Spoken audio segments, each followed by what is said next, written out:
Hello students, तो देखिए हमारे पास क्वेश्चन है।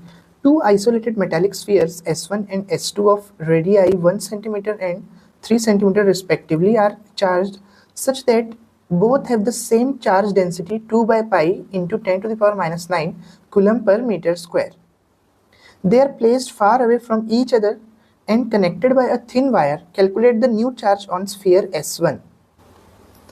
तो देखिए हमारे पास दो मेटालिक स्फीयर्स हैं S1 एंड S2, जिसमें से एक की रेडियस देखिए 1 सेंटीमीटर है और दूसरे वाले स्फीयर की रेडियस 3 सेंटीमीटर है। ठीक है, अब उन्हें हम चार्ज करते हैं।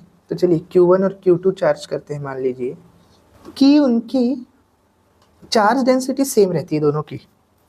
देखिए चार्ज डेंसिटी को हम सिग्मा से डिनोट करते हैं।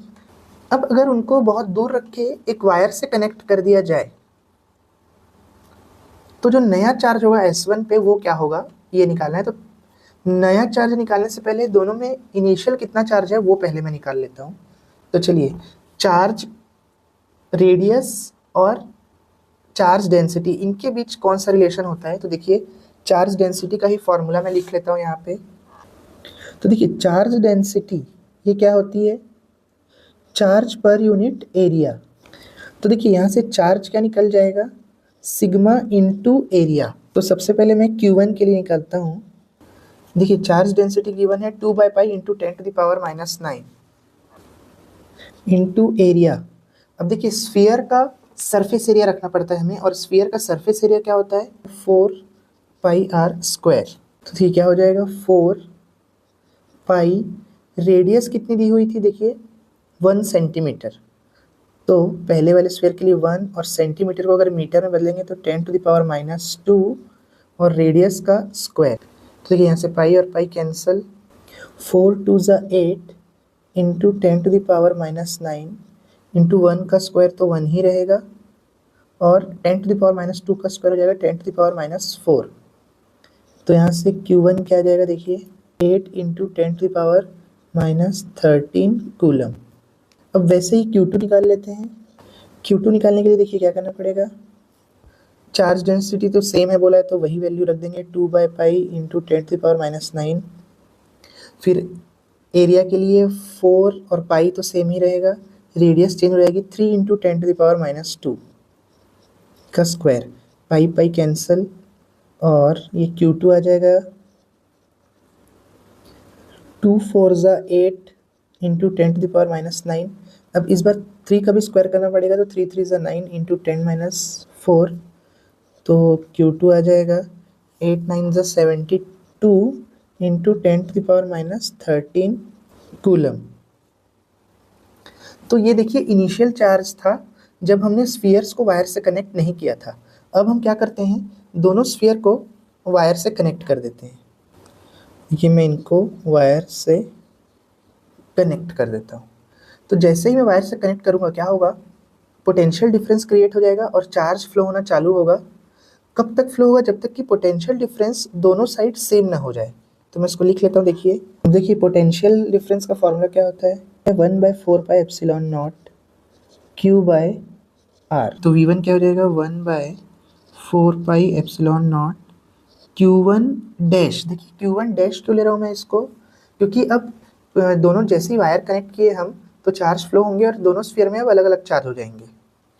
तो Q1 जो है वो तो हमने पहले वाले को लिया था, तो नए वाले को मतलब अब स्फीयर 1 में जो फिर से न्यू चार्ज है उसको हम Q1 डैश ले लिए हैं। तो Q1 dash upon R1 is equal to 1/4 pi epsilon naught Q2 dash upon R2। 1/4 pi epsilon 0 1/4 pi epsilon 0 तो सेम है, करके कट जाएगा। तो इधर बचेगा Q1 डैश अपॉन, देखिए रेडियस पता है हमें R1 1 into 10 to the power minus 2 equal to Q2 dash upon 3 into 10 to the power minus 2। 10 to the power minus 2 10 to the power minus 2 भी कैंसिल। अब उसके बाद क्रॉस मल्टीप्लाई कर देते हैं तो क्या आ जाएगा 3Q1 dash is equal to 1Q2 dash या फिर Q2 डैश, कि इसको इक्वेशन 1 नाम दे देते हैं। अब देखिए हमें Q1 डैश और Q2 डैश निकालना है, लेकिन दो वेरिएबल एक इक्वेशन से तो नहीं निकल पाएंगे, इसलिए हमें एक दूसरा इक्वेशन भी चाहिए। दूसरा इक्वेशन हम निकालेंगे चार्ज कंजर्वेशन के लॉ से। दोनों स्फीयर को कनेक्ट करने के बाद अब दोनों स्फीयर्स में चार्ज तो अलग अलग हो गए हैं, लेकिन अगर हम टोटल चार्ज देखें, मतलब पहले का टोटल चार्ज और अभी का टोटल चार्ज, तो टोटल चार्ज तो सेम ही रहेगा, क्योंकि हम चार्ज को क्रिएट या डिस्ट्रॉय नहीं कर सकते। मतलब कि पहले चार्ज कुछ और था, अभी कुछ और हो गया दोनों स्फीयर्स में, बट टोटल चार्ज तो अभी भी कंजर्व ही रहेगा, मतलब सेम रहेगा, कांस्टेंट रहेगा। तो देखिए मैं कैसे लिखूंगा इसे, तो क्या आ जाएगा Q1 plus Q2 is equal to Q1 dash plus Q2 dash. तो देखिए Q1 और Q2 क्या था, ये तो हमने पहले ही निकाल लिया था। Q1 देखिए 8 इंटू 10⁻13 और Q2 72 इंटू 10⁻13। तो देखिए Q1 dash plus Q2 dash क्या आ जाएगा, 10⁻13 कॉमन निकल जाएगा और अंदर बचेगा 8 प्लस 72। तो 72 और 8 को प्लस करेंगे तो आ जाएगा 80 इंटू 10⁻13 और 80 यानी 8 इंटू 10⁻1, और अगर 10⁻13 से प्लस करूँगा तो ये हो जाएगा 8 इंटू 10⁻12 कूलम।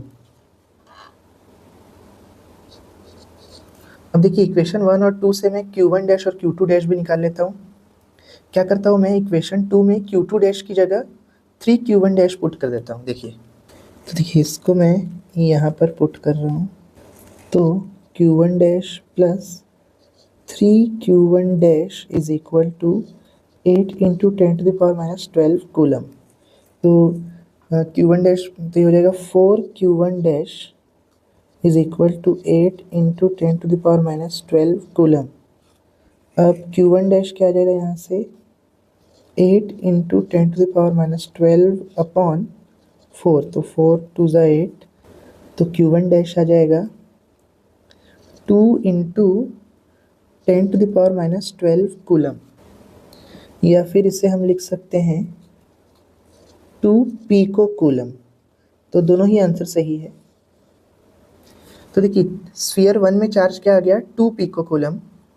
स्फीयर 2 का तो नहीं पूछा था, पर स्फीयर 2 का पूछा रहता तो हम इक्वेशन 1 या 2 किसी में भी वैल्यू डाल के आराम से निकाल सकते हैं।